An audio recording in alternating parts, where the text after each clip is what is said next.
इस कहानी का नाम है अनोखा संसार।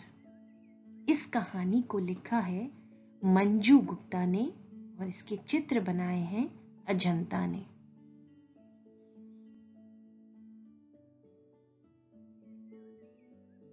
राजस्थान के एक गांव में हर साल सीताबाड़ी का मेला लगता है। इस साल मेले में लालचंद ने पगड़ियों की दुकान लगाई। उसने बेचने के लिए तो राजस्थानी पगड़ियां रखी, पर दुकान को देश भर में पहने जाने वाली दूसरी पगड़ियों से भी सजाया। तरह तरह की पगड़ियों की वजह से इस दुकान की बातें सभी जगह हो रही थी, मेले में भी और आसपास के गांव में भी। तरह तरह की पगड़ियों को देखकर लोग अचरज में थे। धीरे धीरे रात गहराने लगी। झूले और मिठाइयों की दुकानें भी बंद होने लगी। लालचंद भी अब थक चुका था। उसने पगड़ियों की दुकान बंद की और सोने चला गया। अब पगड़ियां बिल्कुल अकेली थी, तो चल पड़ा आपस में परिचय का दौर।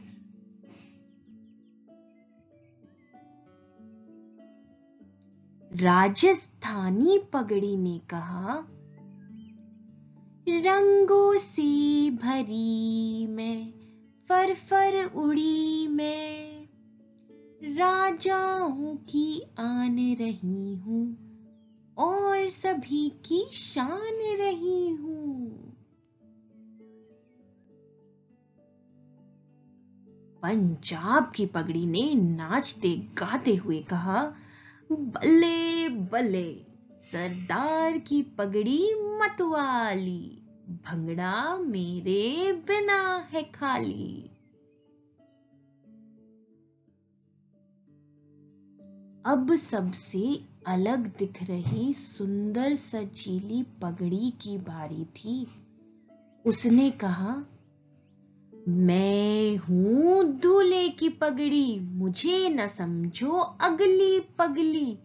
मैं दूल्हे की शान हूं और बारात की जान हूं।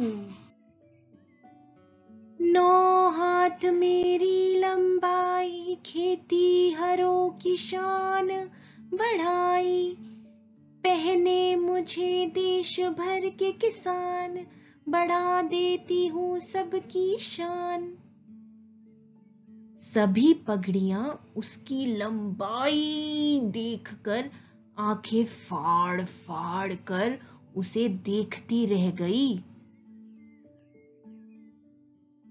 अब आखिरी पगड़ी जो बड़ी देर से टुकुर टुकुर सबको देख रही थी, वह मुस्कुराई और बोली, मोटा मोटा मेरा सेठ, तोंद निकाल कर जाता लेट।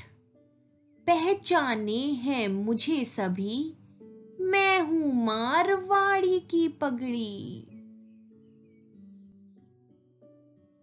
आधी रात बीत चुकी थी, पर पगड़ियां अभी भी अपनी बातों में इतनी मस्त थी कि उन्हें समय बीतने का आभास ही नहीं हो रहा था।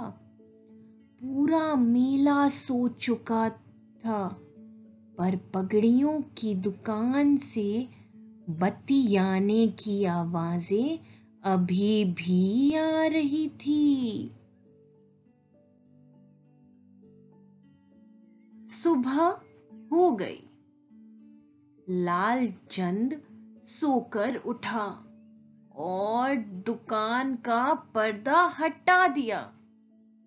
धीरे धीरे बच्चों की भीड़ दुकान के सामने इकट्ठी हो गई।